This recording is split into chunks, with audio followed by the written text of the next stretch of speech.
This show is brought to you by Jam Time Machine Radio, the finest of old school black and pop music. Check out www.jamtimemachine.com and listen to non-stop old school black and pop music. Jam Time Machine Radio, more than just music.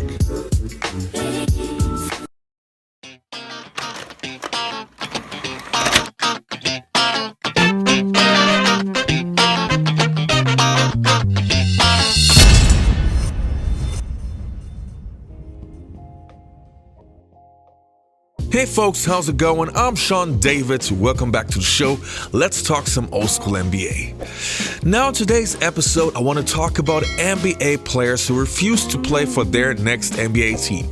May it be at the NBA draft or during a game or even once they got traded.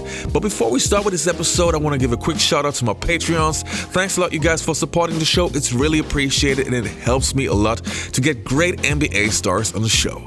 Alright, enough said, let's get right into it.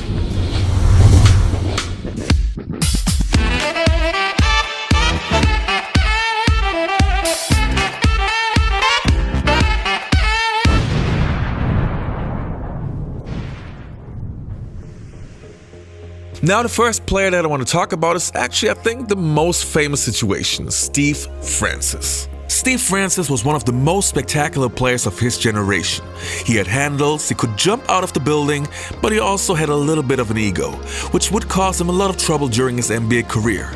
When he arrived at the NBA at the 1999 NBA draft, he was the second pick by the Vancouver Grizzlies. As soon as the Grizzlies announced that they would pick Francis, he did not hesitate to show that he was not pleased. He quickly demanded a trade, which would make him the public enemy number one for the Vancouver Grizzlies. So, we're at the draft. So it's at my hometown. It's at the MCI Center. So it's jam-packed. My family, my grandmother, everybody, we're all sitting there. So I'm excited. I'm like, yeah, Chicago about to pick. They about to pick. I'm about to get number one pick. He's been mentioned all week as a potential number one. What a night this promises to be for Steve Francis. Steve Francis was on the doorstep of a dream. Only one thing could ruin it. I'm like, man, Jeff, I do not want to play in Vancouver. He's like, Steve, I understand. So, I'm repeatedly telling this because we knew they had the number 2 pick. Don't draft Steve. He does not want to play here. David Stern, the commissioner, comes up to the podium. With the first pick. And with the first pick, the Chicago Bulls select. I'm like, yes. Elton Brand from Duke University. Elton Brand. I'm like, oh my goodness. And then he goes back up to the podium. With the second pick in the 1999 NBA draft, the Vancouver Grizzlies select. So I'm down like this. Steve Francis from the University of Maryland.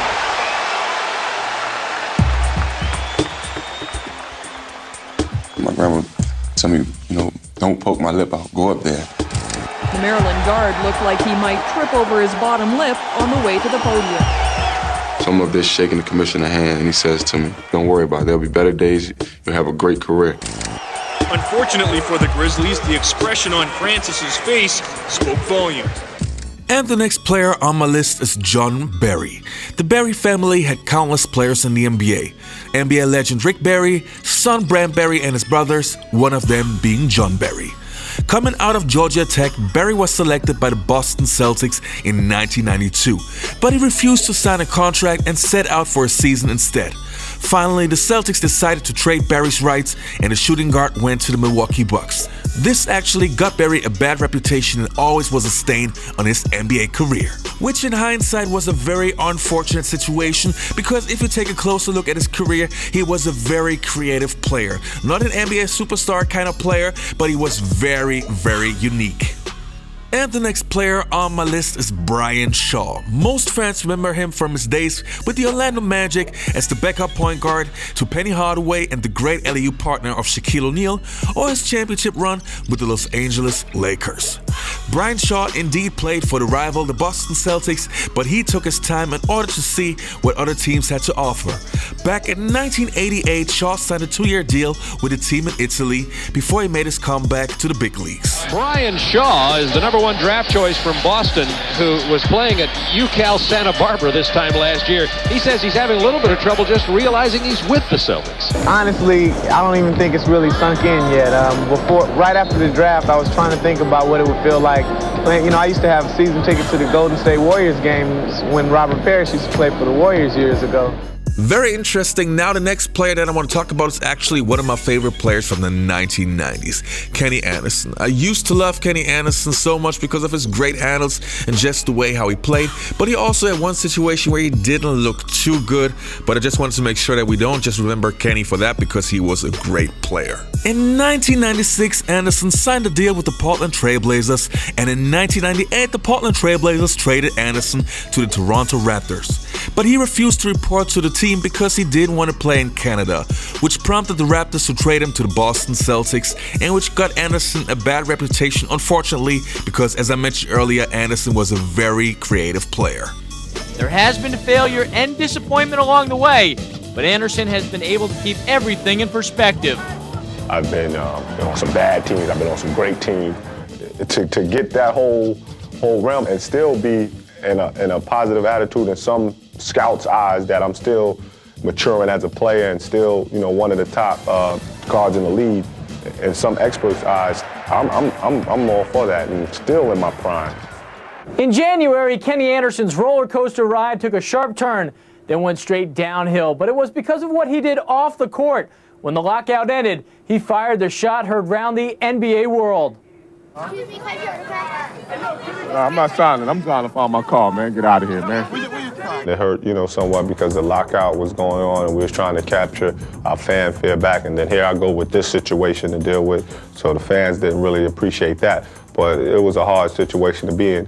But for every, negative thing that I've been through in the NBA, I've done a bunch of positive things, and I don't let that one negative thing really hinder me. And the next player that I want to talk about is Billy Owens. There was only one winner in NBA history, and at that time it was the Sacramento Kings.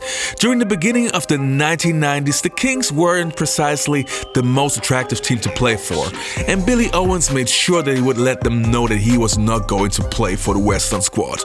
Eventually, the Kings traded Owens to the Golden State Warriors for Mitch Richmond. Now we all know that Mitch Richmond was an NBA superstar, a 5-time All-Star. If we talk about Billy Owens, he's mostly forgotten and more of an unfortunate and very disappointing NBA career. High potential, but he never made it big. And now, the next player, Dominique Wilkins. If we talk about Dominique Wilkins, we talk about an all-time great, an NBA legend, one of the best scorers in NBA history. And if we place him with one franchise, it has to be the Atlanta Hawks. But what many people don't know is that he was drafted by the Utah Jazz in 1982. And at that time, there was no Karl Malone and John Stockton. And Dominique Wilkins didn't really want to play for the Utah Jazz. The Jazz, on the other hand, also had financial problems, which resulted that they gave up Wilkins to the Atlanta Hawks, and which in hindsight was a bad move. Now the last player that I want to talk about refused to play for the final seconds of the game, Scottie Pippen. If you saw the Last Dance documentary, then you probably know the story already. But me being a huge Scottie Pippen fan, I think we should not overrate the situation, even though it happened and is a part of NBA history. Also, I want to show some love to Tony Kukoc for this incredible play. Get it to the big guy. Ewing inside, ties the game at 1:02, 1.8 seconds to play. Now, in years past, Chicago goes to the huddle. Phil Jackson, it's a no-brainer. You got Michael Jordan, you draw something up for him, but things very different this time around. Well, Ernie, I talked to someone at courtside, and this is basically what happened. Phil drew up the play for Tony Kukoc. Pippen didn't like it, and he said something to Phil. And Phil said, this is the way the play is going to stand. I mean, after all, with the 24-second violation, I think it was a good gut call by Phil. Pippen says, well, then take me out. Phil says, all right, then, go to the bench. And that's why Pippen was not in at the end. They drew up the play for Tony Kukoc, who, keep in mind, had won 3 games at the buzzer for the Bulls this season. 1.8 to go. Here's what happened. 1.8 left. No timeouts left for the Bulls. Myers triggers the inbounds pass. Kukoc for the win. It goes! Oh, brother!